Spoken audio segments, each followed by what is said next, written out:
very much, Bernard. It's a real pleasure to be here. This is my third time reading at Cornelia Street. The first time was 21 years ago when I first came to town. And my second time was when Bernard set up a reading last season. And it was a lot of fun, and I'm really honored to be back and read. It's great to see Colette again after a long time. I think I was working at Penn the last time I saw you. I was working on I took notes for the women's committee meetings or something like that. I was the only guy in the room. And they complained until Grace Paley said, "Sit down and let him take that goddamn notes." And I loved her forever for that. I'm just going to read a couple poems and I want to talk about my new work at the probation. World Trade.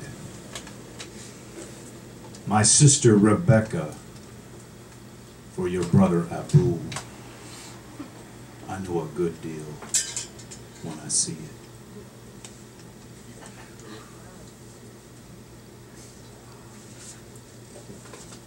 This piece was written yesterday up in probation. What I do is I sit in the waiting room and I talk to the guys. The average wait now is about 3 to 4 hours because there's so many clients per probation officer, and they really don't have a lot to do. And so the mayor's office, this really wonderful woman, Lonnie Tanner, there, talked the mayor into appointing someone, and I would happen to be the lucky someone to get to go. And so I hang out at the probation center and get them to write their poems. I've started a magazine. Hopefully we're going to get this first thing going soon. It's called Probe. It'll be a literary journal. And we have a poetry reading every Thursday afternoon. So I try to talk them into reading their work. Yesterday, this is what came out. So I want to read this piece.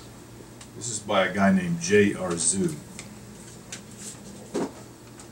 Critical Eye. The inventions of political systems have destroyed the human mind, the human character, and have divided people. These systems basically are implemented by people in power that have all the money, all the time. They divide people all over this world. None of this stuff is helping us. What are we supposed to do? We must be united. And how old are we as a country? And what did the Founding Fathers tell us? We were founded as a republic. No. Democracy came later. They tell the people we should respect people's rights. And do we even know the Constitution? Do we know the amendments? When you talk about political systems, communism, socialism, democracy, you really find out that these leaders of all these systems have a lot in common. They all tell people what to do. Communism is one person telling the masses what to do, a dictatorship. Socialism is a group, a conglomerate of rich, elite, quote, corporations who tell the masses what to do. Not that much difference, really. And in America, for example, you know, the small farmers, they really don't exist. It's all literal corporations. A person or family cannot work the land. The farm has been taken over by the conglomerate food makers. And democracy? Democracy? This democracy? Oh, it's just another head of the same eagle. It's got 2 heads, 2 wings. It carries communism, socialism, and democracy. They're all part of the same body. Corporate takeover of society is fascism. The power is in the hands of a few corporations. You know, we're talking not only about New York here. We're talking all over the country. You know what I'm talking about. Walmart, Target, Costco, you name it. A system is implemented to divide you. We must open our eyes to make a change. It can't happen in one day, but we must have reform. Talk to me about the money in this country and how now you have no job, no education. That's who we are. That's who we are. You think I can get a job? You think I can get an education? You were told after 8 years of debt that with the new president things would change. But we have 8 more years. I don't have a job. I don't have an education. You think $1,000 in your pocket's something? With $1,000 you can't even pay your rent. You can't keep your car. This is about power. This is about being greedy. You want to talk to me about the 5 families? You know, the ones they talk about. This is not Hollywood. We're not talking Cosa Nostra, the Camorra, the Bloods, or the Crips. This is the Federal Reserve we're talking about here. They print the money.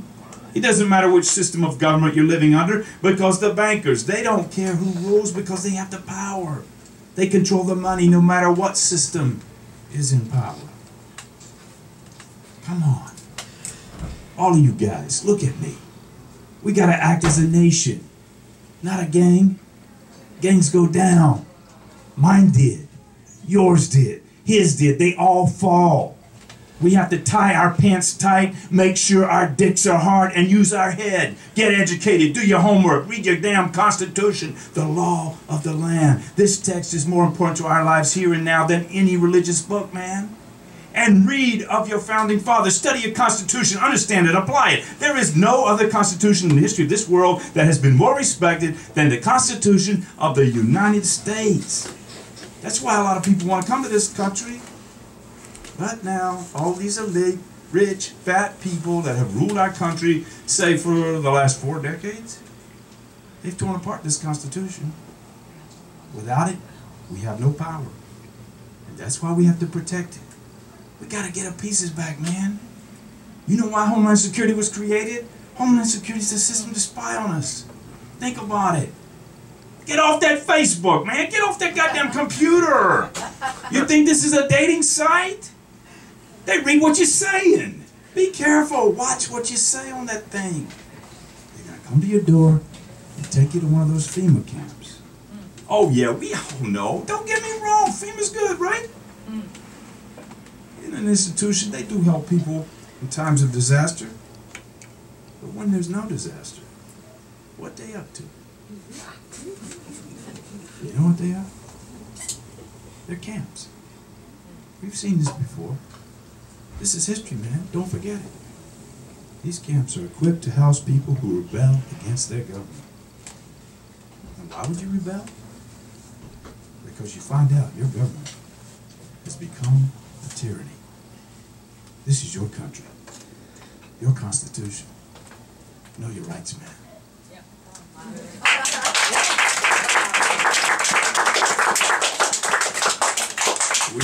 I have a program. There's closed circuit televisions that play all over the city offices, right? So I type them up immediately and send stuff down there. I typed this one up yesterday and sent it down there. And said, he's out of his mind. I said, yeah, put it up. I'm very proud.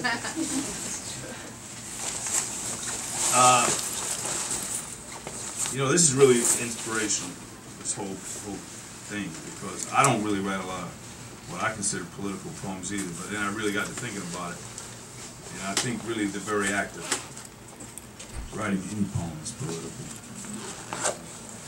This is a quick one I just penned out. You guys are forgive me too, Colette, you have to help me with this too. It's the last line, maybe the last 10 lines. This is called the East Village Development Corporation. I've lived in the East Village for about a while. Trump's son-in-law just bought my East Village walk-up from a very lovely developer who knocked out the stairs with no notice. But he did give us a stepladder to leap from the 2nd floor landing to the ground floor.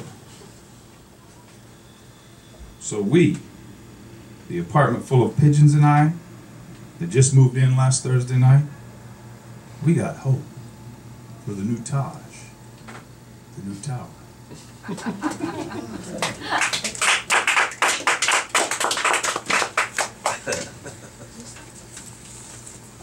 I like doing a lot of work with my students and reading their stuff. And it's reading about what they do. So in some ways, I feel like it's kind of political. This one is inspired by one of my students. I wrote this one. It's called "You Get What You Pay For."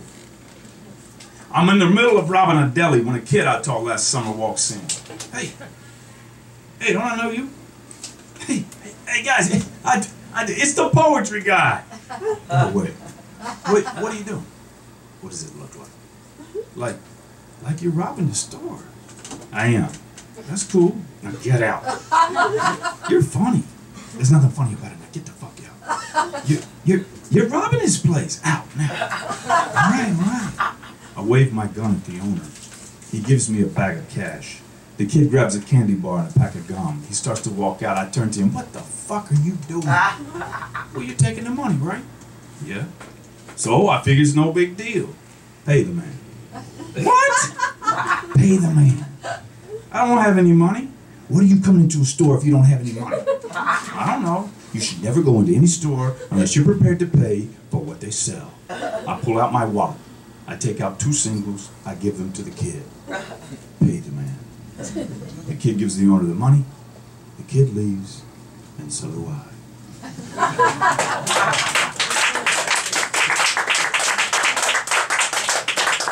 One last one for the World Women's Day. I think it should be every day.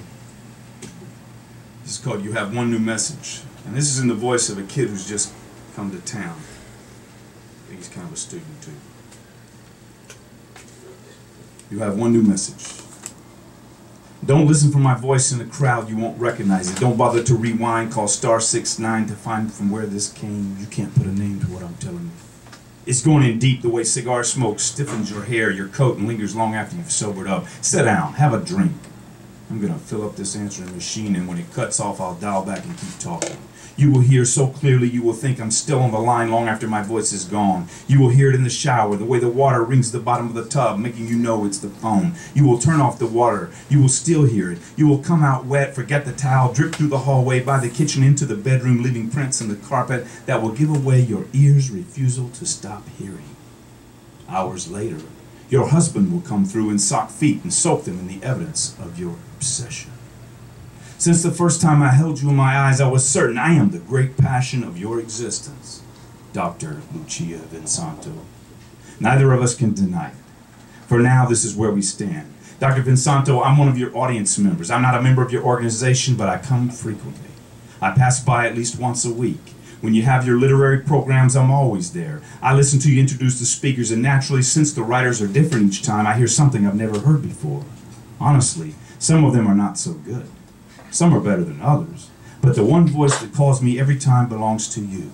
You never recite your own work. You always read from other poets. I've memorized how you introduce them. I've memorized your cadence and your musical way with citing the blurbs from the backs of their books. You paint the language of advertising and mundane academic biography into Dante, Dickinson, Keats, Calvino. To hear you speak grips the back of my neck and penetrates like bourbon. We're in this place together. No one can take this from us. We could be anywhere in this city, but together we sit here and wait. We wait for words, those stiff drinks that make us human. But don't get me wrong, I don't profess to know any more than the others. But it does seem most turn out at your place to see the big names, the master teachers, the ones who have been anointed. Others come to see the avant-garde, to say they were there to feed a sense of righteousness when the mainstream begins to discover. They are pioneers. I say, give those readers their due. I'm no pioneer. I don't know much. But the one thing I know is the poem between the passages is the poet. And those words, Dr. Lucia Vinsanto, belong to you. This is no small feat. But let's make something clear. I'm not your groupie, psychotic, or piece of furniture that shows up to get that free wine and cheese. I'm sober, I'm young, I'm almost 21, and I read. I whittle away my lunch hours and my after-work free time on books, but I have no way with words. You, my love, are a poet. I am fed up with being wordless, without having a way to say, a way to hear and recognize myself in a crowd, say at a ball game or railway station. I'm fed up with having a family of untapped culture that has no idea how to catch and hold on to it, like your family, of which I've heard you speak. My family, too, calls me often, a different language, but like your family, they also speak to me in dialect. And with their heavy tongues, they constantly pull, tug with a finger in an open buttonhole. But Dr. Vinsanto, I am now with you. I am stripping. I have heard you. I hear you. I hear myself. Now hear me. I watch what you take off the shelf and read and leave on the side table. I lunch on your language. I am learning the language of this city, of this place, of poetry. I'm learning your language. Make no mistake, this is real. I'm no fugazi. And I must tell you, I also know you've quit holding your husband. The lack of tenderness in your cheeks tells all. I've seen him at your events. I have heard him in conversation. I have heard the way he addresses you. I've seen you walk a pace behind. I can see why you married him. He's not all to blame. He's beautiful, well-read, wealthy. but his command won't let you go. He is family, keeping you at your given place at the table. He keeps you in your role as patron. He is aware of the danger in creation. He stops you from writing the poem that is your life. Dr. Lucia Vinsanto. To this point, I've been a silo filling up on you, but now this is where we stand. I am here to turn your table. When I say your name, Lucia, all language is music that floats over banks of night water. Lucia, I am not family, and I will never be. I will not hold you, but drive you into a hard curve and accurately hold the accelerator at a speed to penetrate your life the way the asphalt before us says go, and we'll go the way your voice sings. This is where we stand. Don't dismiss me. Don't even think. He's just young. In what you think has been a long life, I know you've never actually eaten. Now I'm the chef. I am coming to saute the words that eat you. I am here to feed you. Our table is full. Open the door.